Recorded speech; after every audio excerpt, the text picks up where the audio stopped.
Hi, in this video I would like to just demonstrate something very simply to help out. Mike has sent me this email to say I have made amendments to the Pavilion Hire charges which were copied from Word. One line of boxes is much wider than the others, and try as I may, I cannot adjust it. Width-wise I have no problem, please advise.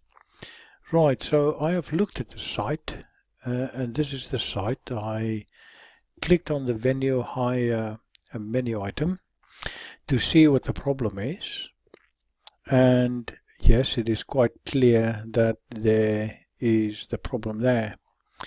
Now I have logged into the site already, so I want to just point out or show you a little trick on how to identify these problems easily. Maybe it doesn't work always, but you can always try. Anyway, the best thing to do is to go into the editor, edit the page, and then we can have a look. I'm just scrolling down so we get the article nicely up in the window. If I scroll down, you can exactly see the problem there. Normally what I would have done if this was a Word document, I would have clicked on a little button in Word that shows me where all the enters are pressed and all kinds of stuff. Now there is a similar thing that you can use in this editor, and it would be, let me just find it, it would be that button there. That little tool button, it reads show blocks. If you click on it, it will show you all the different blocks you have in the background. Now when I clicked on it, this is what you can see. So we go to the top of the page, and there you will see that line is in a paragraph.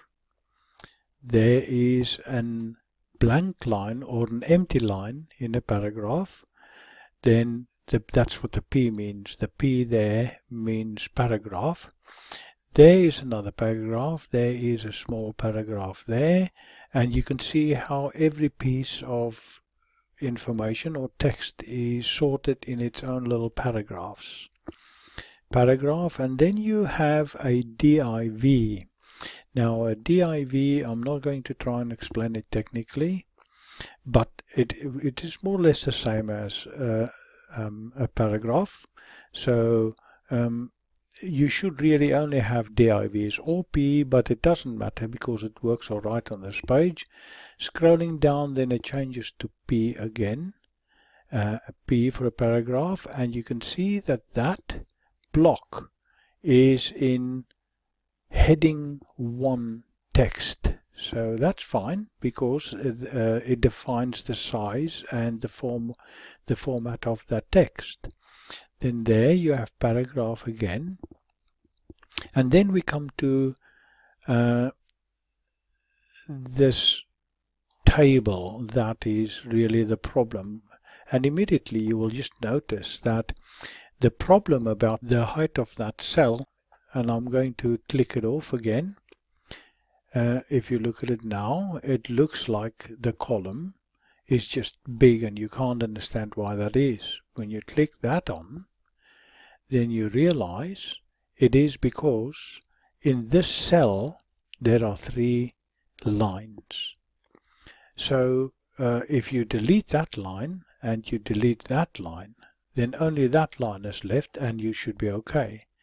And I'm going to demonstrate now. I'm going to use on my keyboard the backspace key, and that didn't work. If I go to the bottom one and I press backspace, you will see that it removed it. So I expected that it would do the same with the top one, but because it is the first one in that cell, the backspace wouldn't work because it can't backspace to anywhere. But the delete key, if I press the delete key on my keyboard to delete that, then that should work. And there you see, removing those 2 little lines, inside that one cell has now caused me to be able to take that the problem away from that line. If I press enter, you will see I put it back. If I press backspace, then you see I removed it. So that is a way to identify a problem if you have one and you want to get rid of it. If I look at the rest of the document, everything seems fine. So there are nothing else really to worry about. All I have to do now is I can just click on save, and everything should be perfect. So let's do that. I click on save. The article is saved successfully. Take the message away by clicking on the little X and scrolling down the thing, and there you can see the problem is sorted. So in the future, when this happens again and you can't identify it, go into the editor, use that little magnifying glass that says show blocks, and you may be able to see easily why you have a problem. Thank you for watching the video.